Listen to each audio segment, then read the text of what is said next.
Assalamualaikum warahmatullahi wabarakatuh. Hello everyone. My name is Algerian Abednego H with student number 211304259.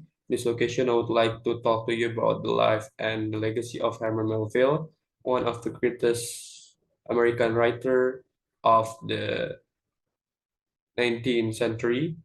In this speech, I'll take you through the key event of Melville's life and explore some of the themes and ideas that make his work so enduring. By the end, I hope you'll have a deeper appreciation for the life and works of his remarkable writer. Herman Melville was an American novelist, poet, and essayist who lived from 1819 to 1891. He is best known for his novel called Moby Dick and considered one of the greatest American novels ever written.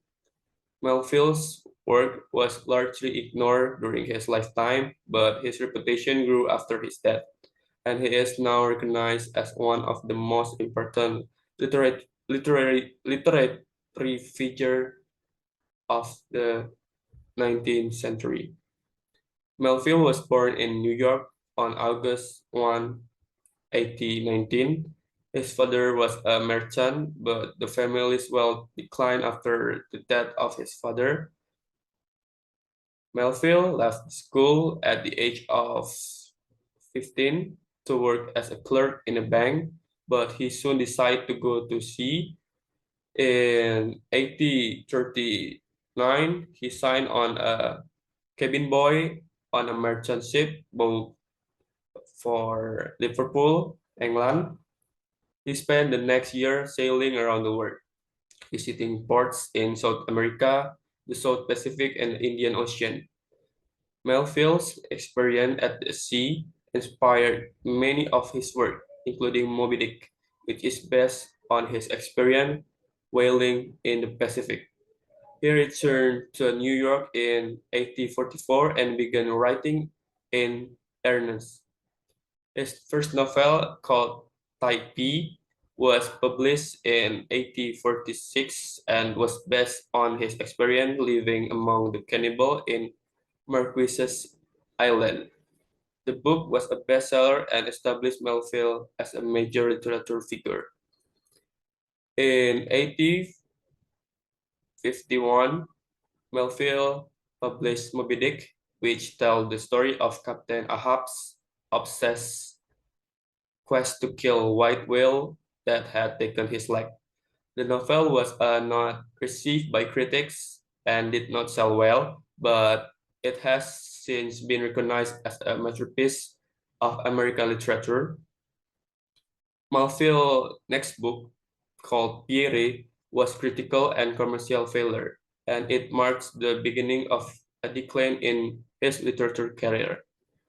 Melville continued to write throughout the 1850 and 1860, but the struggle to find an audience of his work, uh, he published a collection of short stories called the Piazza Tales in 1856, which include the story Bartleby the Scrivener, but the book did not sell well. Also, in 1857, he published The Confidence Man, a satirical novel about a con artist, but it was also a commercial failure.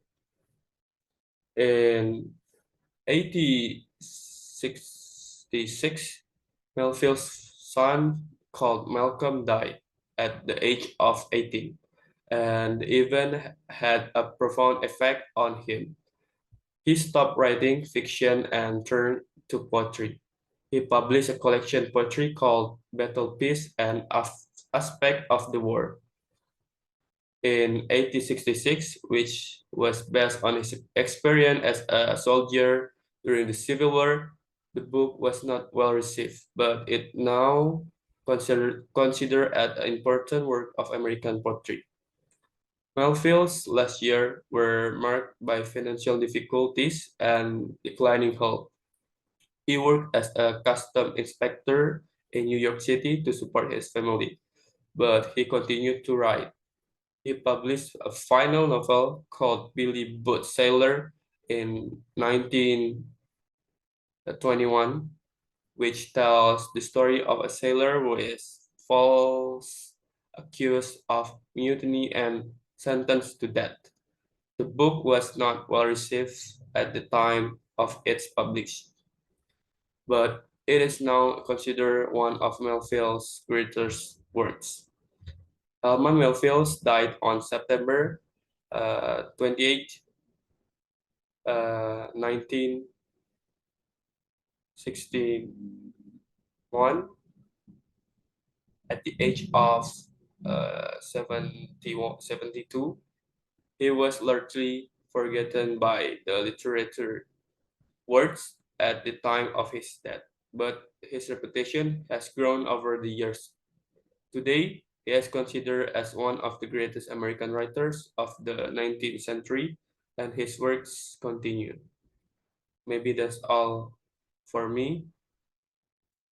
Thank you for listening.